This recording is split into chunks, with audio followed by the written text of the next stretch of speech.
Sabi ika nga nila, don't judge the book by its cover. Ito yata ang naranasan ng isang lalaki na kinuyog ng mga kalalakihan dahil napagkamalan daw itong holdupper. Kaya naman panoorin mo ang nag-viral na video na ito kung papaano naawa ang mga netizen sa lalaking ito.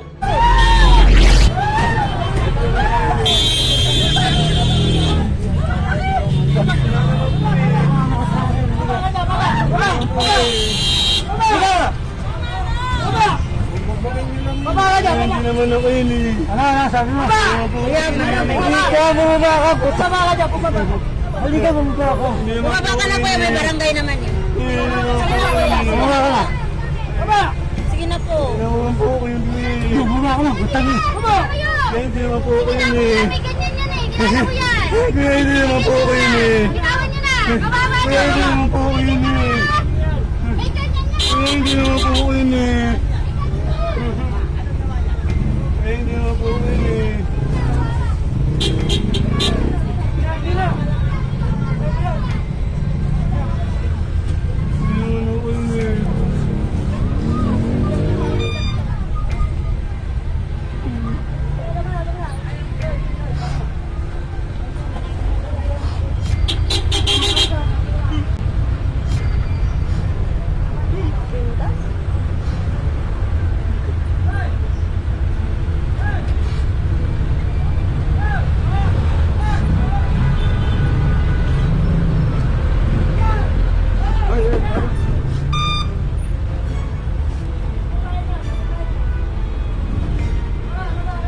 Ayon sa mga nakasaksi ay tila napagkamalan lang daw na holdupper ang lalaking ito ng mga kalalakihan. Kaya sa sobrang takot ay tumakbo ito sa loob ng jeep para makaiwa sa kuyog ng taong bayan.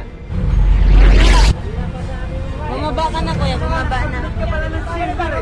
Baba ka dyan! Baba! Baba! Ayaw mo bumaba! Hindi naman po ako yun. Wala, hindi naman po ako nang-update. Hindi naman po ako nang-update. Hindi naman po ako nang-update. Hindi naman po ako nang-update. Hindi naman po ako nang-update. Baba! Ay, nako! Hindi naman po ako nang-update. Hindi naman po ako nang-update. Pabubugbog ka lang! Hindi naman po ako nang-update. Hindi naman po ako nang-update. Pabubugbog ka!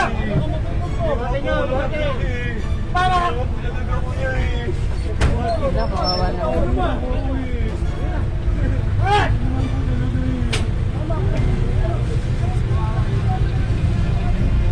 Kawawa naman kung hindi siya nanguhano. Nakakalungkot man isipin sa mundong ito na mapanlinlang at mapanghusga. Minsan binabase nila ang respeto na iyong matatanggap base rin sa iyong antas ng pamumuhay at itsura. Tandaan, hindi lahat ng mga nakabihis ng maayos at malinis ay mga mabubuti. Hindi rin lahat ng mga nakabihis ng madumi at nagkakalat sa kalsada ay mga masasama. Kaya naman i-share mo na ang video na ito, ikaw bilang isang Pilipino. Ano ang masasabi mo sa ginawa sa isang lalaki na napagkamalan daw na holdupper, ngunit nakuyog na? Well, i-comment mo na ang iyong reaksyon sa video sa baba.